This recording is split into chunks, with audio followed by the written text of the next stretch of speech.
Salam Sang Raja. Bab 73. Episode 1. Cara Seorang Raja. Setelah Fei mendengar semua yang dikatakan penyihir itu, dia punya beberapa ide tentang apa yang sedang terjadi. Reruntuhan mitikal disebut mirip dengan harta karun bajak laut yang terkubur.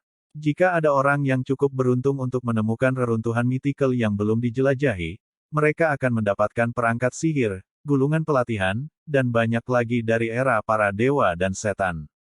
Dan jika barang-barang itu digunakan dengan benar, bahkan jika yang disebut Kekaisaran Eindhoven mencoba berperang melawan Chambord, Chambord tidak akan takut. Baiklah, kamu sudah cukup banyak bicara. Sekarang beri aku peta itu.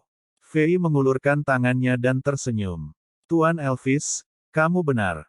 Sepertinya kita akan memiliki banyak peluang untuk bekerja sama. Tapi sebelum itu, berikan aku petanya sehingga aku bisa memeriksanya. Bagaimana jika peta dan apa yang kamu katakan semuanya palsu? Haha, batuk. Hehehe, anak muda, apakah kamu pikir aku idiot? Penyihir itu batuk seteguk darah saat dia berbicara dengan ekspresi mengejek di wajahnya. Aku takut begitu menyerahkan peta, aku akan berubah menjadi mayat. Fei tidak marah sama sekali. Dia berjongkok dan menepuk pundak penyihir itu dan mengedipkan matanya ketika dia berkata, "Bagaimana mungkin, Tuan Elvis? Aku sudah bersumpah pada Dewa Perang dengan kehormatan aku sebagai raja. Bagaimana aku bisa menipu kamu? Ditambah lagi, untuk menjelajahi reruntuhan mitikal di Chambord, aku akan membutuhkan penyihir dan pejuang yang kuat untuk membantuku. Kamu persis seperti yang aku butuhkan. Hahaha, kita memiliki kepentingan bersama dan saling membutuhkan bantuan. Kenapa aku harus membunuhmu sekarang?" Setelah mendengar kata-kata Fei, penyihir mulai ragu-ragu. Sepanjang zaman, ada dua hal di benua Azeroth yang orang tidak boleh ternoda. Yang pertama adalah prinsip ksatria, dan yang kedua adalah kehormatan raja, terutama jenis sumpah yang dilakukan Fei untuk menghormati raja bagi Dewa Perang. Awalnya, Elvis akan mempercayai Fei, tetapi untuk beberapa alasan dia merasa bahwa raja di depannya agak samar dan licin dan tidak terlalu bisa diandalkan. Ekspresi Fei berubah dingin setelah dia melihat keraguan Elvis. Dia berdiri dan beralih ke mode Necromancer. Awan energi kematian dingin dan gelap mengelilinginya. Fei mengangkat tangannya dan menunjuk ke suatu lokasi. Crash! Sesuatu yang luar biasa terjadi, mata penyihir itu terbuka lebar dan bola matanya hampir jatuh dari kepalanya. Dalam darah cipratan, kerangka setan memegang perisai tulang dan tulang pisau keluar dari mayat tentara bayaran yang mati.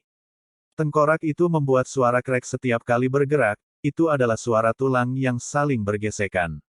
Dengan dua lubang hitam di rongga mata dan tulang putih, itu tampak seperti setan dari neraka. Necromancer naikkan skeleton. Kamu. Penyihir itu mulai gemetaran menggigil. Kamu?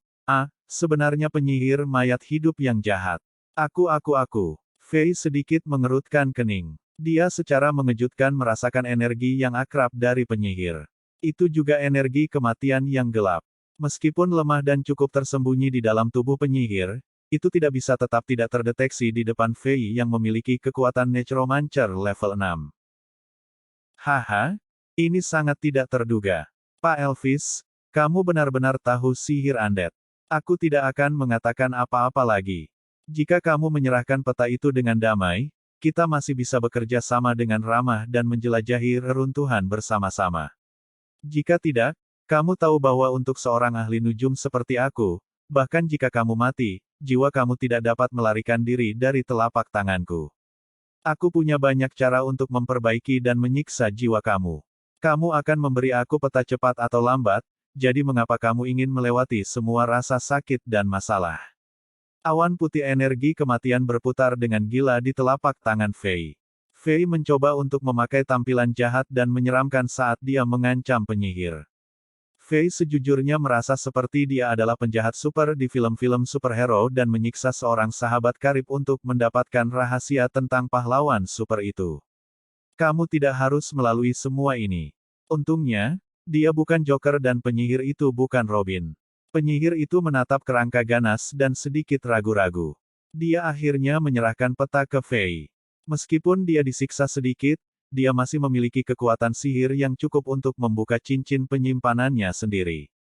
Insentif dan ancaman Fei membuat sang penyihir ragu, tetapi dia akhirnya membuat keputusan sulit. Dia mengangkat tangannya dan peta terlipat yang terbuat dari bahan misterius muncul di tangannya. Anak muda, ini peta. Kamu harus menepati kata-kata kamu. Tanpa penyihir bintang 4, kamu tidak akan pernah bisa membuka dan menjelajahi reruntuhan mythical. Kamu tidak akan mendapatkan apapun dari membunuh aku. Fei meraih peta dan membukanya untuk memeriksanya. Peta itu tidak kecil, itu adalah peta persegi sekitar 3 yard di setiap sisi. Itu terbuat dari bahan kuning yang tidak diketahui dan terasa ringan. Peta itu sendiri memiliki kekuatan mengambang yang lemah. Fei mengguncang peta, menyebabkannya benar-benar membuka sendiri di udara. Gunung, bukit, sungai, danau, hutan. Banyak medan dicatat di sana. Itu berisi area yang luas dan berbagai lingkaran dan titik-titik berwarna menandai banyak area. Catatan pada peta memiliki karakter aneh. Fei merasa seperti karakter-karakter itu familiar, tetapi dia tidak tahu dari mana asalnya. Meskipun ini adalah pertama kalinya Fei melihat peta ini, intuisinya mengatakan kepadanya bahwa Elvis tidak memberinya peta palsu untuk menipunya. Fei melambaikan tangannya, krek. Prajurit kerangka itu hancur menjadi tumpukan fragmen tulang. Dia juga beralih dari mode Necromancer kembali ke mode Barbarian. Energi kematian tebal yang mengelilinginya menghilang seolah-olah itu tidak pernah muncul. Perubahan ini membuat mata penyihir bersinar dalam keserakahan. Dia bukan penyihir berbakat, dia mengikuti dan belajar di bawah bulan peringkat Master Ferdinand selama lebih dari 20 tahun, namun dia hanya mampu mencapai kekuatan penyihir bintang 4. Dia pernah diejek oleh semua orang di Kekaisaran Manchester.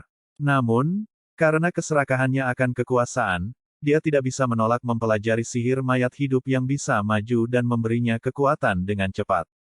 Akibatnya, ia dijauhi dan dilarang oleh Tuan di benua, Gereja Suci.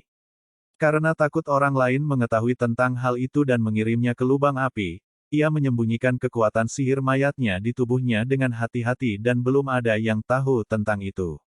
Alasan utama ia meninggalkan Kekaisaran Manchester dan bepergian ke benua Azeroth adalah untuk bersembunyi dari para petinggi dan pendeta kuat di ibu kota Kekaisaran. Metode Fei menyembunyikan kekuatan sihir mayatnya di tubuhnya memberinya harapan besar. Setelah melihat pecahan tulang di tanah, Elvis sedikit lega. Sepertinya pemuda di depannya itu tidak punya niat untuk membunuhnya. Dia dibutuhkan untuk penjelajahan reruntuhan. Ini bagus. Setelah aku memulihkan kekuatanku, aku akan berpura-pura bekerja sama dengan raja ini dan perlahan-lahan mengendalikan Chambord secara rahasia, serta mencari tahu bagaimana dia menyembunyikan kekuatan sihir mayat hidupnya. Pada saat itu, aku akan menyelinap menyerang dan membunuhnya dengan kejutan. Hehehe, aku dapat memonopoli sumber daya di reruntuhan dan tidak ada yang akan tahu. Anak muda, aku sudah memberi kamu peta. Tolong sembuhkan aku dengan cepat, aku tidak bisa tahan lagi. Penyihir bintang 4 Elvis mengingatkan Fei. Oke. Aku adalah orang yang menepati kata-kataku. Fei melipat peta itu kembali ke sebuah kotak kecil dan memasukkannya ke ruang penyimpanan di ikat pinggangnya. Dia kemudian mengeluarkan sebotol Healing Potion, berjongkok dan berkata, Tuan Elvis, aku senang bekerja sama dengan kamu. Setelah kita bergabung, kita bisa menyimpan reruntuhan untuk diri kita sendiri. Hahaha, anak muda, kamu membuat keputusan yang tepat. Elvis akhirnya lega. Dia tersenyum, tetapi kejahatan yang tidak terdeteksi melintas di matanya. Sayangnya, kamu membuat keputusan yang salah. Ekspresi Fei tiba-tiba menjadi dingin dan tangannya langsung meraih leher penyihir. Dengan sedikit kekuatan, krek, sumsum tulang belakang dan tenggorokan Elvis pecah berkeping-keping. Kamu, tanda kehidupan perlahan menghilang dari mata Elvis. Dia tertegun saat kematiannya dan senyum di wajahnya masih belum pudar. Tidak pernah dalam mimpi terliarnya ia akan mengerti mengapa Raja Muda di depannya berani membunuhnya. Dia tahu bahwa Raja membutuhkan penyihir yang kuat untuk membuka dan menjelajahi reruntuhan mythical. Bagaimana dan di mana kerajaan Chambord kecil bisa merekrut penyihir yang cocok? Tentu saja, Jika dia tahu bahwa Fei memiliki kepercayaan diri dan kemampuan untuk maju ke penyihir bintang 4 di dunia Diablo, dia tidak akan menyerahkan peta itu dengan mudah. Juga, Fei tidak bersumpah kepada God of War dengan nama dan jiwa Alexander. Tetapi bagaimana Elvis tahu bahwa Alexander yang sebenarnya dan jiwanya sudah pergi? Dengan ular seperti kamu, bagaimana aku bisa mencoba kerja sama yang mustahil? Fei menggelengkan kepalanya dan berbisik. Penyihir bernama Elvis ini memiliki kekuatan yang menghancurkan dan memiliki latar belakang yang kuat. Juga, dengan pikiran jahatnya, Fei tidak berani menyembuhkannya kembali ke kesehatan penuh. Jika dia menjadi ceroboh untuk sesaat, dia akan kehilangan seluruh permainan dan digigit ular berbisa. Pada saat itu, kejatuhan kerajaan dan pembantaian warga sipil akan terjadi dalam hitungan detik. Kisah petani dan ular itu diceritakan oleh Aesop ribuan tahun yang lalu. Fei tidak cukup bodoh untuk menggunakan tubuhnya yang hangat untuk menyelamatkan ular berbisa yang ganas. Bersambung.